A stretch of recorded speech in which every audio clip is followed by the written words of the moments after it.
Episode start होता है तो अब युल्लू की इन सब चीजों से जान छूटती है, इसीलिए वो बहुत ज्यादा खुश होती है और अपना सारा सामान पैक करके मौसोलियम जा रही होती है। मगर जियो अपना सारा काम धाम छोड़ के उसे सी ऑफ करने के लिए आ जाता है और उससे कहता है कि मैं तुम्हें खुद वहां तक छोड़ कर आऊंगा। अब रास्ते में युल्लू जिस जिस दुकान पर जा रही होती है वहाँ के सारे लोग भाग रहे होते हैं जियो को वहाँ पर देखकर, क्योंकि जियो से तो सभी डरते हैं और इसे बुरा समझते हैं। यहाँ तक कि बच्चे भी उससे डर डर के भाग रहे होते हैं, इसीलिए जियो का मुंह बन जाता है। मगर फिर से युल्लू यहाँ पर उसे पटाने लगती है और उसे कहती है कि तुम तो बहुत अच्छे हो, तुम तो किंग की जगह यहाँ सारी चीजें संभालते हो, मेरी माँ के बाद सबसे बेस्ट इंसान तुम ही तो हो। और उससे इतनी बातें करती है कि तुम इतने हैंडसम हो कि तुम सिर्फ खड़े भी हो जाओ ना तो कितनी लड़कियां तुम्हें कितने पैसे दे दें। अब इसकी ये सारी बातें सुनकर वो हंस पड़ता है और उससे कहता है कि तुम्हारे मक्खन लगाने के तरीके काफी स्किलफुल होते जा रहे हैं। दूसरी ही तरफ ये लोग मौसोलियम पहुंच जाते हैं, मगर यहाँ पर युल्लू बताती है कि वो वापस अपने घर नहीं जा सकती, इससे इसकी बहन की जगह ट्रिब्यूट लेडीज में भेजा था और इससे कहा था कि अगर ये जाएगी तो ही इसकी माँ का इलाज वो करवाएगी। इसीलिए युल्लू वापस अपने घर नहीं जा सकती और यहाँ रहने के लिए आ गई है। ये सारी बातें इसकी जियो भी सुन लेता है, इसलिए कहता है कि प्रिंस फू ने मुझे कहा है तुम्हें प्रोटेक्ट करने के लिए, इसीलिए मैं तुम्हें प्रोटेक्ट करूंगा। और उससे ये भी कहता है कि तुम्हें यहाँ कोई ट्रबल क्रिएट नहीं करनी है जैसे कि तुमने पैलेस में करी थी, अपनी प्रोफाइल लो ही रखना। मगर युल्लू चाह रही होती है कि इसका कनेक्शन हर जगह से खत्म हो जाए,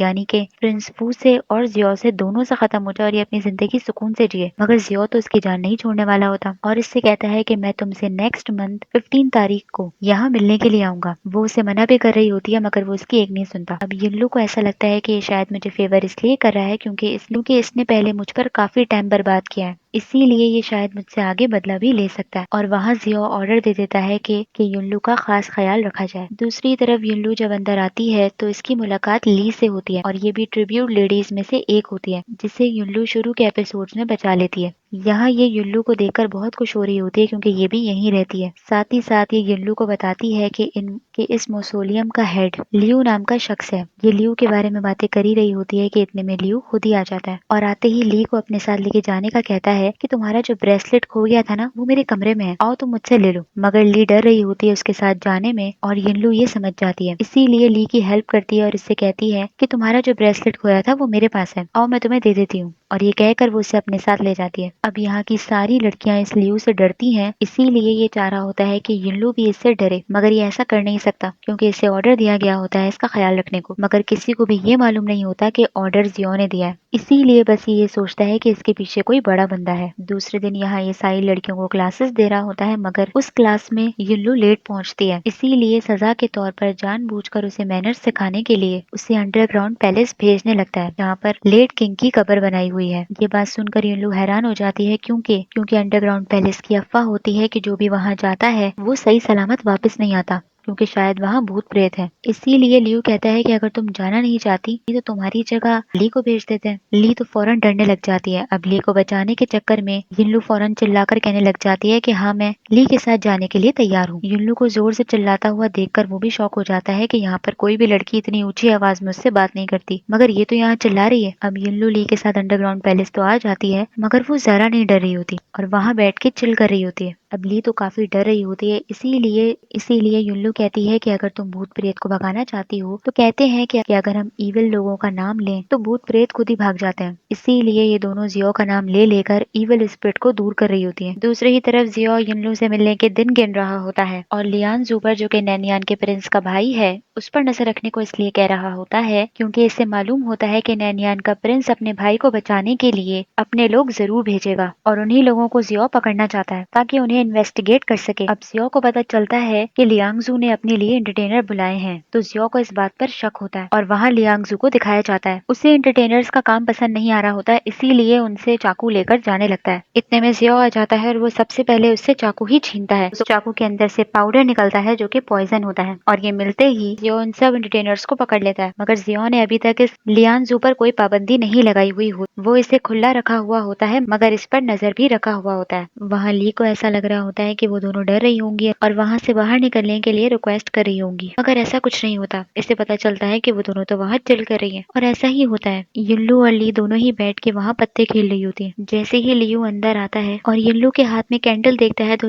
इसे कैंडल फेंक देने को कह रहा होता है कि कैंडल तुमने किंग की कब्र के ऊपर क्यों रखी हुई है, इसीलिए उसे फेंक दो। तो वो लियू की तरफ ही कैंडल फेंक देती है और ली को वहां से लेकर चली जाती है। दूसरी तरफ युनलू ली से पूछती है कि लियू तुम्हें इतना हार्ड टाइम क्यों देता है। तो ली उसे रीजन नहीं बताती और वहां से चली जाती है। मगर पता चलता है कि लियू इसे अपने साथ नाइट स्पेंड करने का कह रहा होता है, क्योंकि ली का नाम ट्रिब्यूट लेडीज में होता है और इसकी डेथ नहीं हुई होती और अभी भी इसके साथ बदतमीजी करने की कोशिश करता है। मगर इतने में ही यिनलू उनके कमरे के बाहर आ जाती है और जैसे ही लियू दरवाजा खोलता है तो वो उसके मुंह पे कपड़ा रखकर उसे खूब मारती है और ली को इससे बचा लेती है। अब यहाँ लियू को जब होश आता है तो वो झूठी कहानी कर देती है कि कोई चोर था जिसने आपकी ये हालत की और यहाँ तक कि उसने आपके पूरे कपड़े तक ले लिए थे और बिना कपड़ों की हालत में आप हमें मिले थे और हमने आपको फौरन बचा लिया। आधे से ज्यादा लोग तो आपको इस हालत में देख चुके हैं। अब ये बात सुनकर लियू डर जाता है, इसीलिए उस चोर पर इन्वेस्टिगेट करने के लिए और रिपोर्ट करने के लिए ये मना कर देता है, क्योंकि अगर सबको पता चल गया कि चोर ने इसकी ये हालत कर दी थी तो ये बहुत एम्बेरस होगा, जिससे यिनलू और ये सारे बच जाते हैं। दूसरी ही तरफ जियो लड़कियों को क्या पसंद है क्या नहीं पसंद, वो क्या करती हैं क्या नहीं करती, वो सारी किताबें पढ़ने लगता है और उन सारी चीजों को पढ़ पढ़ के वो यिनलू को इमेजिन कर रहा होता है और वो किताब में पढ़ता है कि लड़कियों को काइट पसंद होती है, इसीलिए इसीलिए जियो उसके लिए पतंग बनाने लगता है। दूसरी तरफ ली बहुत खुश हो रही होती है कि यिनलू ने उसकी जान बचा ली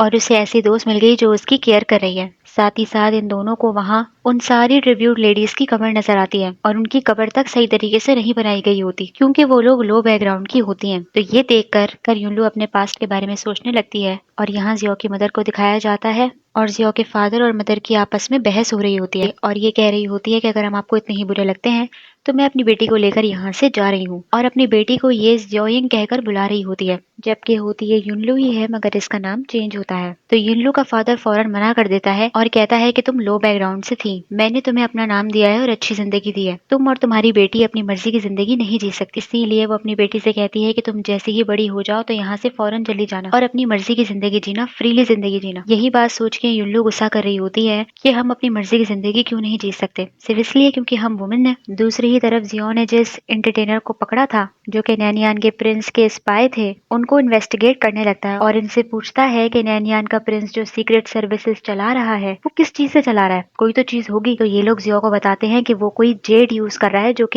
कि इसके भाई लियांगजू के पास भी है और उसके पास भी है। तो अब जियो को लियांगजू से वो जेड चाहिए होता है ताकि नैनियान के प्रिंस की सीक्रेट सर्विसेज वो पता कर सके, लेकिन जियो लियांगजू से डायरेक्ट जाकर तो जेड नहीं मांग सकता, इसीलिए ये कहता है कि कभी न कभी तो लियांगजू वो जेड इस्तेमाल करेगा ही, या हमें कभी न कभी तो मौका मिलेगा ही, तो हम फौरन उससे वो जेट ले लेंगे। और साथ ही साथ काओ से कहता है कि कल मैं डे ऑफ ले रहा हूँ, मुझे डिस्टर्ब ना करना, क्योंकि इसे कल युल्लू से जो मिलने जाना होता है। इसीलिए ये अपनी काइट लेके जो इसने युल्लू के लिए बनाई होती है, जो कि काइट कम और डरौनी ज्यादा लग रही होती है, वो लेकर ये अकेला जा रहा होता है। इतने में ही काओ जियो के पास बहुत सारे कपड़े ले आता है कि आप ये पहन के जाएं वो पहन के जाएं, और जियो भी बड़े गौर से सुन रहा होता है कि अच्छा मैं इसमें अच्छा लगूंगा। अब काओ को तो नहीं मालूम होता कि आखिर जियो जा कहाँ रहा है, इसीलिए वो उससे कहता है कि मुझे भी अपने साथ ले चलें, और इसे मालूम होता है कि इसने पतंग बनाई है, इसीलिए उसकी पतंग देखने लगता है। मगर जैसे ही उसकी पतंग देखता है तो उसका मजाक उड़ाने लगता है कि आखिर ये आपने बनाया क्या है इतना डरावना सा। तो जियो फौरन कहता है कि ये गोल्ड फिश है। अब जियो इस काओ को बता देता है कि वो युल्लू से मिलने के लिए जा, मगर इतने में ही गार्ड आकर जियो को बताता है कि लियांगजू फुटबॉल खेलने के लिए बाहर गया है। दूसरी तरफ युल्लू ने इतनी ट्रबल क्रिएट करी होती है यहाँ पर, इसीलिए इसकी मेड इसे याद दिलाती है कि जियो ने आपसे कहा था कि अपनी प्रोफाइल लो रखनी है और कोई कारनामे नहीं करने। तो इसके बताने पर युल्लू को याद आता है कि अरे हाँ, जियो ने तो मुझसे ऐसा कहा था, मैं तो भूल गई थी। फिर इसे याद आता है कि आज तो जियो मुझसे मिलने के लिए आने वाला होगा, इसीलिए वो जियो से मिलने के लिए पहले ही दरवाजे के पास जाकर खड़ी हो जाती है। अब युल्लू को ऐसा लग रहा होता है कि शायद जियो को पहले ही पता चल गया होगा मैंने जो यहाँ कारनामे किए हैं, इसीलिए वो मुझे यहाँ आकर डांटेगा। और वहाँ जियो लियांगजू के पास पहुंच जाता है। अब लियांगजू जियो को फुटबॉल मैच खेलने के लिए चैलेंज करने लगता है कि लोगों को टॉर्चर करने के अलावा भी अगर तुम कुछ कर सकते हो तो दिखा दो। तो जियो इसका ये चैलेंज एक्सेप्ट कर लेता है, मगर उससे कहता है कि अगर तुम जीते